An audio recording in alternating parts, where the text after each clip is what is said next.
evening. This is Dr. John Bennett broadcasting from Bharatnagar, Nepal. Tonight we have the fourth in a series of Neurosurgical Students Association for the ACNS. And tonight we have the pleasure of having Salman Sharif from Pakistan. Before we introduce Salman, let's meet the guests who are here with us tonight. Good evening, Joseph. Hello there. I'm a medical student from Colloid, Dom Medical College, Pakistan, and I plan on practicing neurosurgery. Good to see you, Dr. Salman. Good to see you, man. Okay, good to have you, Joseph. And the main dog, Simon. Hello, everyone. It's a pleasure to be here. I'm often on the back end watching as a video editor, and I'm looking forward to tonight. Thank you very much. Yeah, thanks, Simon. Thanks for coming. And an old friend, Rakesh. Hello, hi everyone. I'm Dr. Rakesh, neurosurgery resident from India, and I'm very glad to be a part of this and waiting the talk from Sharif, Dr. Sharif. Thank you. Thanks a lot. Yeah, welcome back, Rakesh. Okay, Salman, good to have you back, and it's all yours. Okay, great. Let's.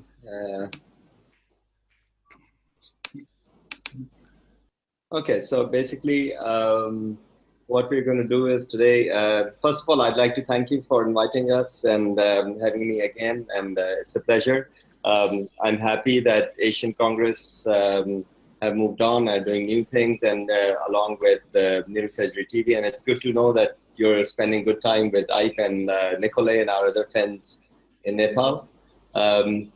This talk is actually meant for medical students. And I'm sure, just like the last talks, this talk would be on YouTube for people to view, share, and learn. And obviously, we would like more and more people to share this. This talk was actually not made by me. It was made by a medical student and a to-be neurosurgeon. And both of them have done hard work.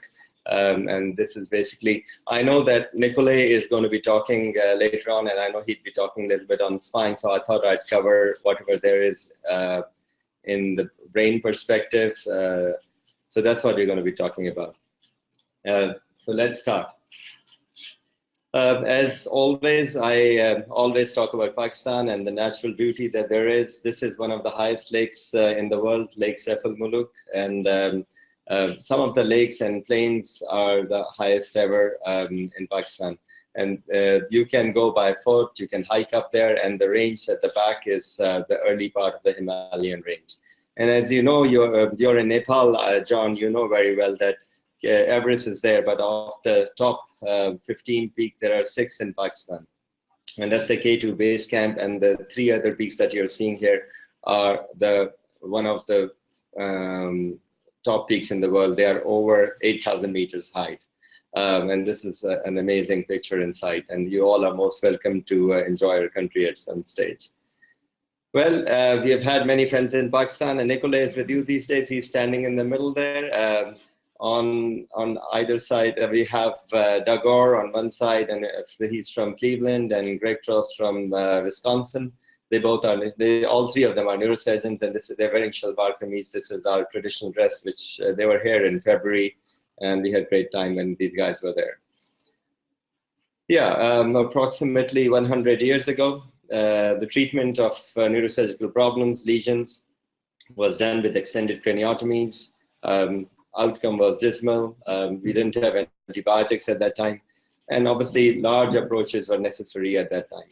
And the reason was that we didn't have good diagnostic techniques. The size and site of lesions, we weren't sure where we're going to go, what we're going to do. So, you know, depending on and geography, many a times these lesions were explored. Instruments were really primitive at that time, and it wasn't possible to perform small craniotomies. So basically, okay. We were talking about that at that time, large approaches were necessary for various reasons. And the illumination was very bad. So you can see in those days, people used to have lights shining inside into the operative field to see where exactly who was doing what. So it was really awful. And initially, it was really difficult, even with the microscopes, because microscopes did not have the lenses that we had and the light like we have today. And it was really impossible to see structures even in the surface enlightened as well, and really not possible. So we didn't have those suctions with the lights that we have these days.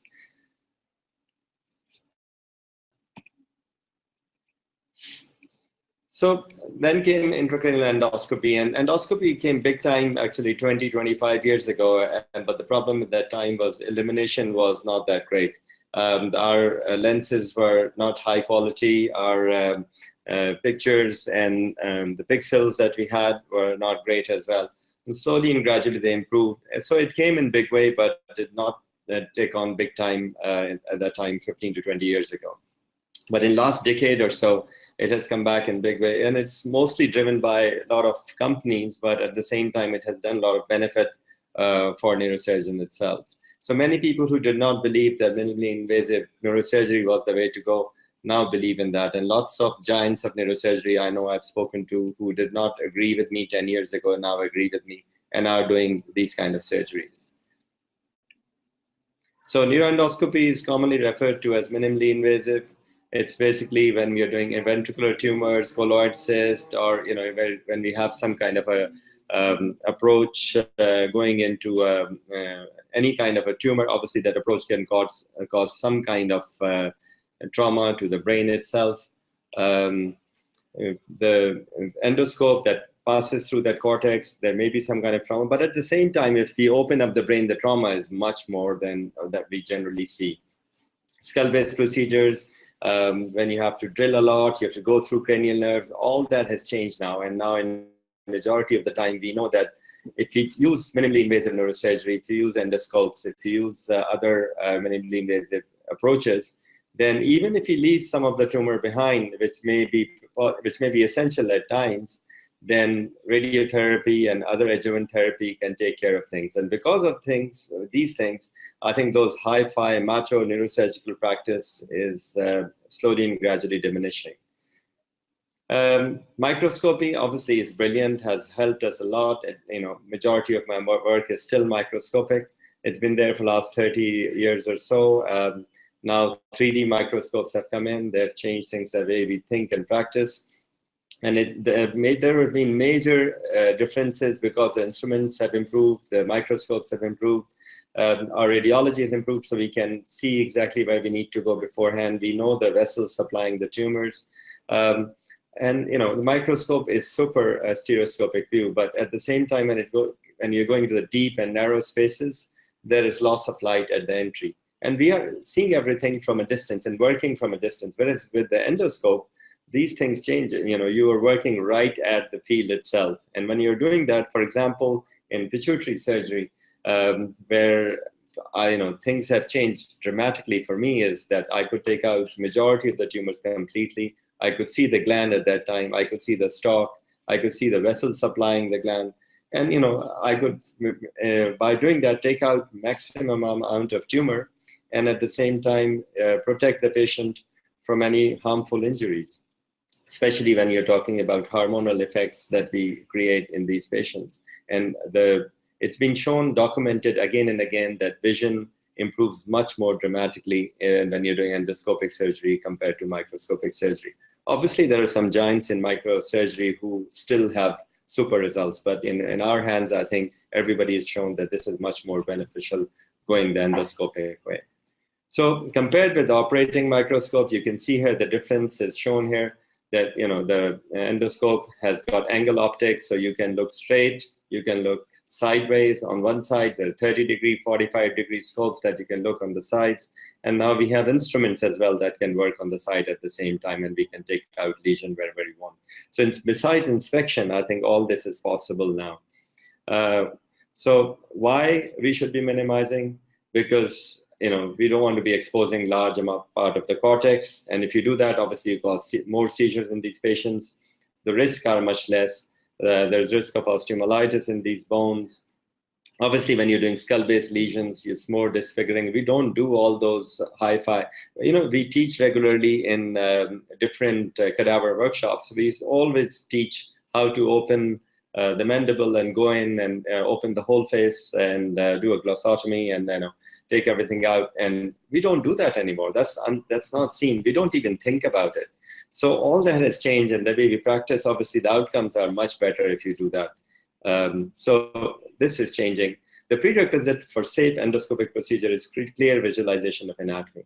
And obviously that can be done where there is a fluid-filled space. So we can take out cystic lesions, we can remove the lot of cystic lesions, the arachnoid cyst, colloid cyst, all that can be taken out. Obviously, hydrocephalus can be treated much more effectively if we have the endoscope. So there are two basic forms of endoscopy. This is just for students' perspective. So this is coaxial and extraaxial. Coaxial, it's pure endoscopy in which all the instruments are coming in from the endoscope itself. So for example, when we do a transforaminal endoscopic discectomy, that's a coaxial in which everything goes through the endoscope itself, and you don't have a separate any kind of a conduit through which any instrument is coming through. Whereas extraaxial is in which the endoscope does the visualization, and instruments may be coming alongside the endoscopic separately. So for example, when we do something like any kind of interlaminar endoscopic procedure, you could have one scope that could show exactly where you're going, and you can have another conduit with which you can do T-lift procedure kind of thing in the same setting from the spine perspective. So when it comes to endoscopic assisted, that's what we used to do 20 years ago. Every patient that we operate, we put in a scope at the end and see what we have done.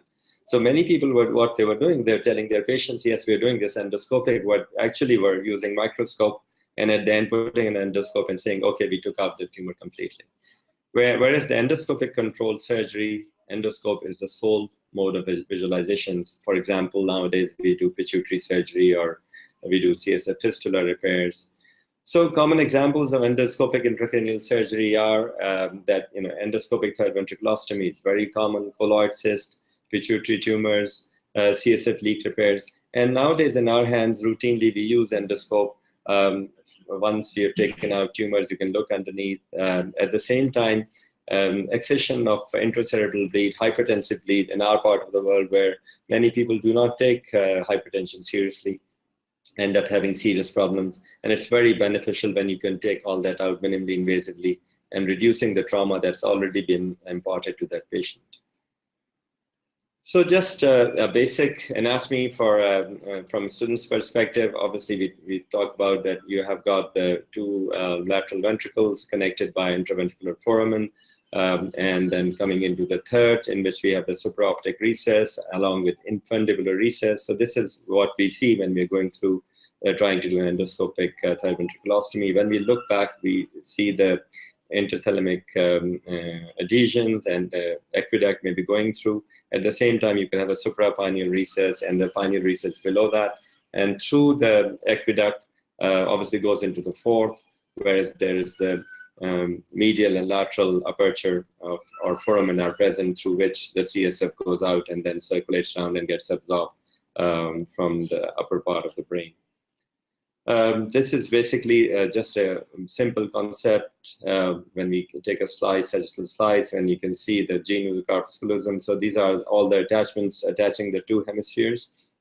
And then you have your gland, and you have the infundibulum, and you have the optic nerve in front of that. And you see all this when you put in the scope either from below or from the top when you're trying to remove tumors in this part of their brain.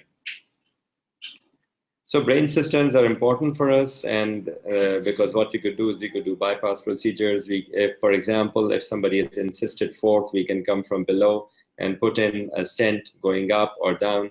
If somebody has got blockage at the foramen Monroe, then we can do a septostomy and then at the same time do a third ventriculostomy. Or if you've got a lesion in the pineal, you can put in a scope, biopsy, or remove the lesion.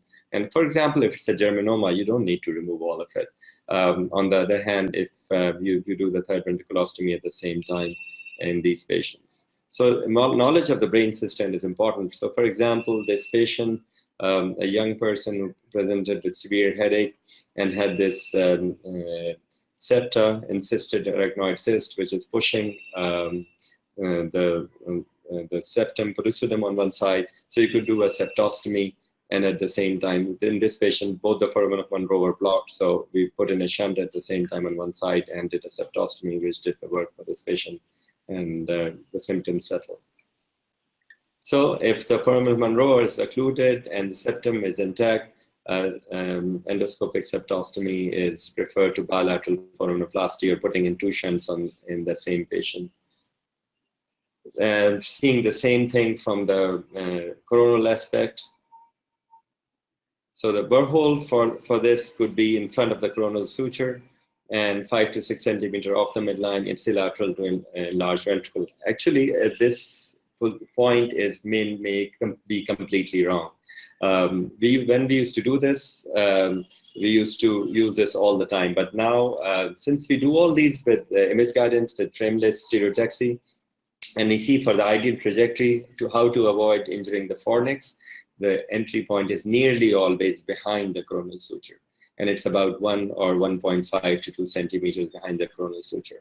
So when we did not have this knowledge, obviously without frameless stereotaxy, we would come in and we would hit the fornix going in, not realizing what we were damaging, and we're damaging a little bit of structures there. And in some cases, giving serious problems to the patient. But nowadays, with this image guidance, doing the endoscopy and endoscopic third ventriculostomy, all that problem has given way. And obviously entering into the ventricle without causing any trauma, going into the spot that you want to go is beneficial as well. Usually the septostomy is performed bluntly, but nowadays what we do is we have good bipolar, so we use a bipolar, and what we do is we make holes, punch holes all along in different direction, 2 millimeters apart, and then just take a punch, take all that out, pituitary, and take all that out, and then we can dilate that with any kind of balloon catheter. So for example, this is a patient who had really awful ventricles, a previous history of infections, etc.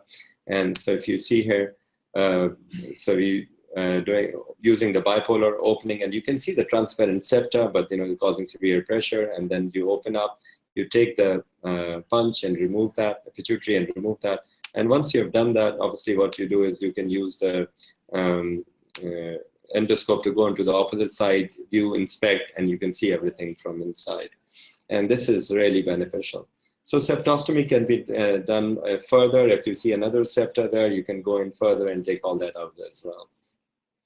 So coming to endoscopic third ventriculostomy, it's basically generally for obstruction cases, but nowadays we also use for normal pressure hydrocephalus as well, and in which the results are very good. And actually, except one patient, we haven't had any problem in over 25 patients that we have done recently. The goal of ETV is to do a fenestration of the floor of the third into the extension of the lemon terminalis, which is coming down here. And it is between the infundibulum and the mammillary bodies, and obviously you need to avoid the basilar artery at the same time. So idea is that we get the CSF, which is coming here, to run below, then go through, and then come around the middle and the medial and the lateral foramens to go up and get absorbed at that time. The difference between endoscopic third ventriculostomy and shunt, putting in a shunt, is obviously that people, in kids less than 1 year, the outcome is not that great, but above that, slowly and gradually it equals up to the complications of the shunt. So shunt blockage, average time is 70% of the time, you would be pretty all right when you put in a shunt in anybody as a routine. Whereas with ETV, this is about 70% as well. Obviously, with patients with infection, the outcome is not that great. And then there are a few criteria that you need to follow. And there's the Kulkarni is a friend of ours who's come up with the Kulkarni scale, and that shows that which patients would improve and which patients would not improve if you do an ETV in these patients.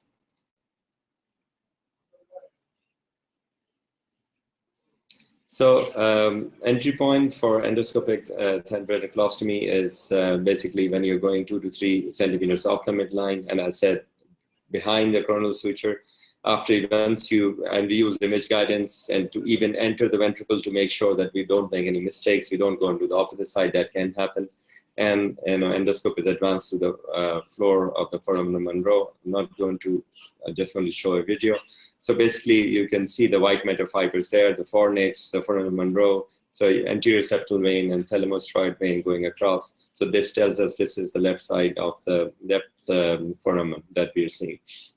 And once we enter into the foramen Monroe, the obviously third ventricle is seen underneath. And once you go at the back part, this is the massa intermedia that we are seeing.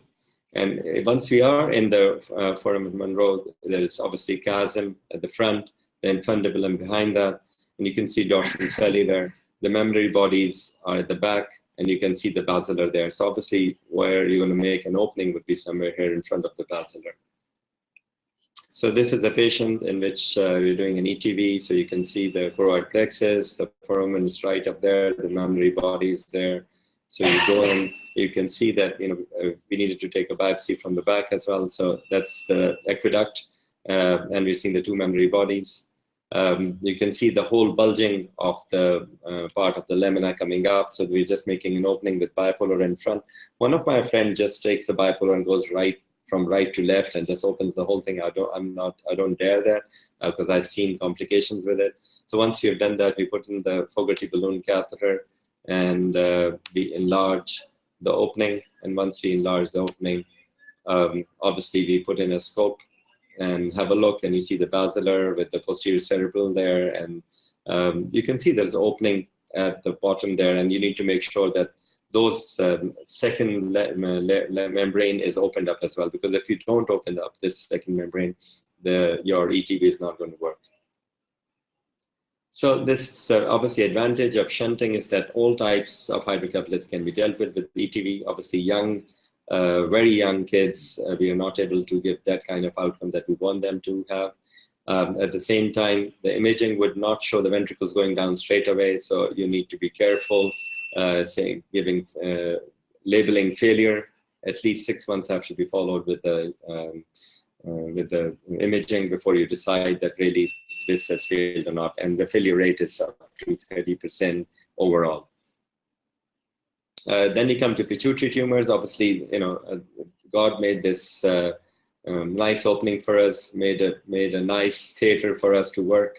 So we have got this big opening here where we can work, and if any tumors in this area, we are able to take out. And the technology and all that improved a lot. On top of it, a lot of people worked on the anatomy in this area, and that changed the way things happen. And really, neurosurgeons were not too keen coming from here, and they were going to come with microscope and didn't want to put in scopes because the ENT guys were doing that. But slowly they learned from them and picked it very, very well, and now they're approaching various kinds of skull base, pituitary, clivus tumors from here, and even putting in C1, C2 screws, taking out dents endoscopically, minimally invasively is the way to go. Not going to go into details of this. I'm just going to show you a little bit of anatomy. Again, when we see sella, then you've got the anterior pituitary and the posterior pituitary and the hypothalamus just above that. And if you have got this sphenoid sinus, all you do is you need to open the anterior wall of the sphenoid sinus, and that's through the vomer. Once you open the vomer, that's the anterior wall of the sphenoid sinus. You come straight into the floor of the sphenoid, and you see the carotids on both sides, which I will show you in a short video very shortly.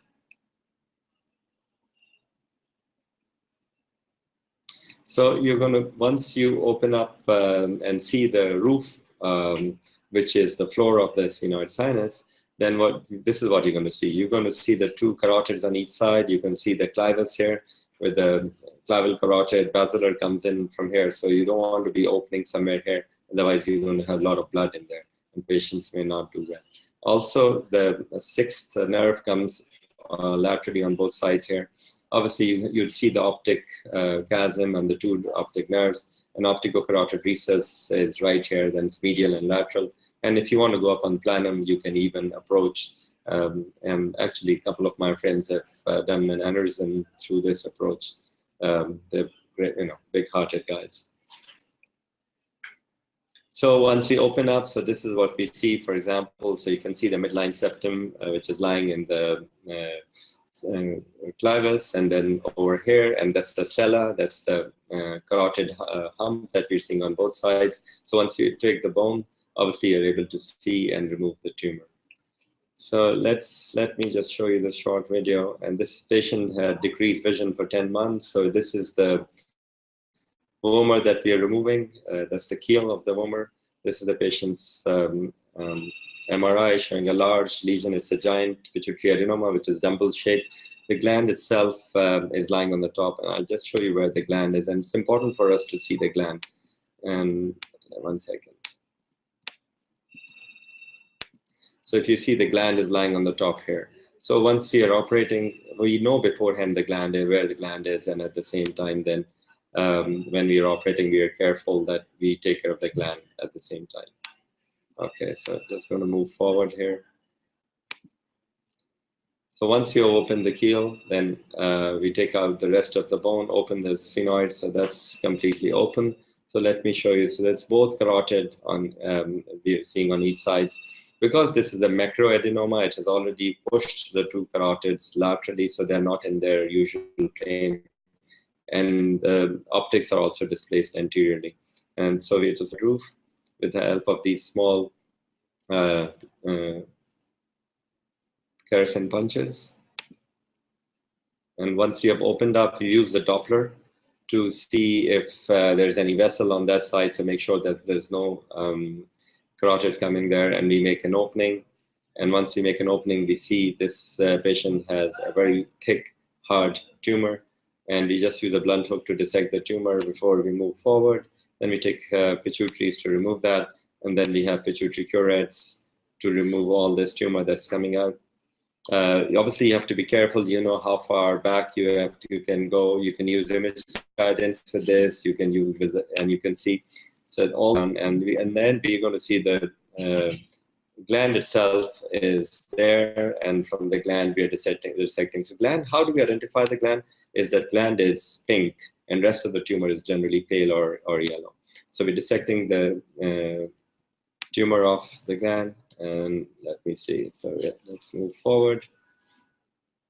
So after the tumor removal, the sella could be reconstructed depending. Generally, I don't do anything. I just put in spongistan or nasospore inside, and that's it. And then, you know, just bring the normal anatomy back by pushing the middle turbinate back that you may have to push laterally to get in. And we generally do a binostril approach. Colloid cyst is done routinely, and the advantage of doing colloid cyst is that you can take out all sides of colloid cysts through this, unless they're the giant ones, and some of them don't come out even with aspiration, but it is possible, and you can give very good results to these patients without opening their head. Okay, so this is a giant colloid cyst taken out by manual approach. I've never done this. We just first empty it and then decompress it from inside, and don't fight with the capsule because generally they're attached to the vessel at the lower end. CSF leak repair is a routine for us. Previously, we used to do all of them doing craniofacial approaches, opening from front. We don't do that anymore. Don't do craniotomies for these. Majority of them can be dealt from underneath with the help of endoscope. Very few of them, for example, there's comminuted fractures, etc., cannot be done with endoscope. And so all that has changed as well recently. The closure is usually achieved by various techniques. You can use the turbinates, you can use the bone, you can use the fasciolata, whatever you want. But many times we use the flap, so flap can come across. That flap is a famous flap, or you can use a reverse flap coming from the opposite side, from the nasal mucosa. Many people use the middle turbinate even to repair. I do that if I take the middle turbinate, if my vision is being obscured, and I have to take the middle turbinate as well. Obviously, with large skull-based defects may require a multi-layer closure, and that is the key of making sure that the repair holds. So this is a basic concept that if you've got the defect, add the brain on the subarachnoid space, and the defect is coming down like that. And if you put in a graft at the end where the nose is, and obviously it's going to continue leaking, it will not hold. So for us, it's important that you're right up in there in the subdural space. So you need to have some kind of tissue or a graft or a tackle seal or nasospore, something in there, or a piece of bone to protect the leak, and it has to be a multi-layer closure. Every layer has to be closed separately. So this is a patient example of a patient which had an encapsulocele. So all this is an encapsulocele. We have injected fluorescent dye. So we used fluorescent dye in every case. We can see very clearly with it. We're just drying it up. And with that fluorescent dye, we can see the CSF coming down. So you go all along, make sure you can see all the sides of the encapsulocele. Then you shrink it with the help of a bipolar. And once you have done that, you take you can see a little bit of CSF coming through there. You use a little bit of graft underneath, first of all, the bone, and then Variplast goes on top, and the flap, Haddad flap comes on top, and to make sure that the leak is stopped and the patient does not leak again. So the other keyhole approaches include supraorbital eye approaches. We do this when you're approaching for meningiomas. Actually, the incision is not this bad, and the outcome is not this bad. Generally, it's an eyebrow incision. And once we give an eyebrow incision, we don't have a defect like that. And this is not the way we give incision, actually. So it minimizes normal tissue disruption. It's meant for meningiomas, for aneurysms as well, for ACOMs. You can approach via this very approach. Okay, let me move forward here and come to the retromastoid approach. A friend of mine, John Lee from Philadelphia, he uses this approach, endoscopic, for removing acoustics and for all kind of MVDs as well. And obviously, you have better visualizations around the corner. And every time you should do a MVD, you should have your endoscope ready for you to have a look inside and have to look underneath that there are no other vessels which may be causing the neuralgia. So it was really a pleasure, and I must thank John and obviously the friends that you helped me throughout. And thank you. Let me come back. Very, very good, Salman. Thank you for another excellent, clear presentation and overview of endoscopy for students. Before we go on, I'd like to introduce 3 panelists that came late. Could you please introduce yourself to Salman? Could you say, Nikolai, can you say hi to Salman, please? Hi, everybody. Hi, Salman. It was a great pleasure to hear your lecture and to be part of all that. So thank you so much for participation, all of you, and I hope that is enjoyable for the rest of the attendees of that conference that we're setting up today. So I'm in Nepal now, and I'm kindly hosted by Ibcherian. You all know Ibcherian. And we have the great pleasure to have with us also Professor Hernes Nemi. So you will hear a lecture from him as well after my lecture. So I think all that will be beneficial for all of us, and it's going to be a great pleasure and great fun. So I'm going to start with my presentation. Not yet, Nick. Not yet. I'm just introducing members of the panel. Okay. Not yet. Not yet. Let's finish this talk first. We don't want to take Salman's time. Okay. Okay, Rakesh, or excuse me, Kay, could you say hi to Dr. Sharif, please? Hello, Kay. Can you say hi to Dr. Sharif? Hi. Yeah, introduce yourself, please. Yeah, we can hear you. We can hear you. Hi. Hi, I'm Adina Hussain Khwaja, and I'm recently doing my electives with Dr. Salman. I am in my 4th year. I just completed my 4th year, and I'm a final year student, and he knows me because I'm doing my electives over there. And I love to be a neurosurgeon. That is why I am doing things like boot camp. I have attended boot camp in Liaquat National, and right now I'm doing my electives with Dr. Salman. So very good. It's great. His lecture is so good. That's what I want to say. Okay, welcome. We hope you're part of the group. And Rakesh, could you say hi to Salman, please? Hi. Hi, Dr. Salman. This is Dr. Rakesh. I'm a neurosurgery resident from India. I've seen before in the presentation. Thank you so much for your. It was a very nice talk. and we got a very much new ideas on neuroendoscopy. And thanks a lot. Thanks. You're welcome. Okay, Hani, are you there? Can you hear me? Okay. I am. Can you guys hear me? Hello. Yes. Hi. Could you introduce yourself, please? My name is Hani Tariq, and I'm a third-year medical student from Pakistan, and I'm also working as an elective student into Dr. Salman Sharif nowadays. Well, very good. Welcome, Hani. We hope you're part of the group. Okay, Thank you. very good. Okay, Salman, thank you very much for another presentation. Great presentation. Well, And, can I just say something, John? Yeah, Hani, sure. Go ahead. Hani Go ahead. is that student who made this presentation, so we must thank her for this. That was just a small part, but thank you, sir, for acknowledging. Yeah. We hope to have an active student, and like someone says, have students make presentations, maybe on Sundays. But we hope to have a very interactive group. Oh, I forgot to introduce Slaven. Slaven, could you say hello to Salman, please? Yeah, hello. Can you hear me well? Is it okay? Yes, we can. Yes, we can hear you. Yeah, hello. I'm a senior medical student from Croatia. I'm a leader of the Dandy Club here, and I'm also collaborating with Neurosurgical TV as an administrator. I was happy to hear this presentation, but I have a few questions because oriented on your presentation, not self-promotion.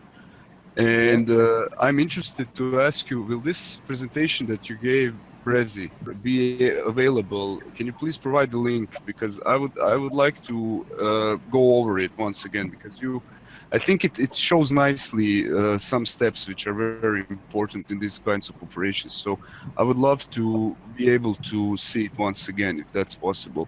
Okay, sure. We'll get you the link. Okay, yes, very good. And okay. It's okay. That was my main question. Thank you. Okay, very good. Okay, well, we'll end this presentation, and then any input you have, Salman, on further discussions, presentations, you're welcome to provide I just it. want to show you. This is in our hospital on Sunday. We have all these residents, Imad, who's our main secretary, who organizes everything, sitting here. And this gentleman here, he also was a main part in making this presentation. So I'm just acknowledging them that these guys are sitting in the conference hall on Sunday while we are chatting. Oh, great. We have a very active Pakistan portion of this community. That's great to see that.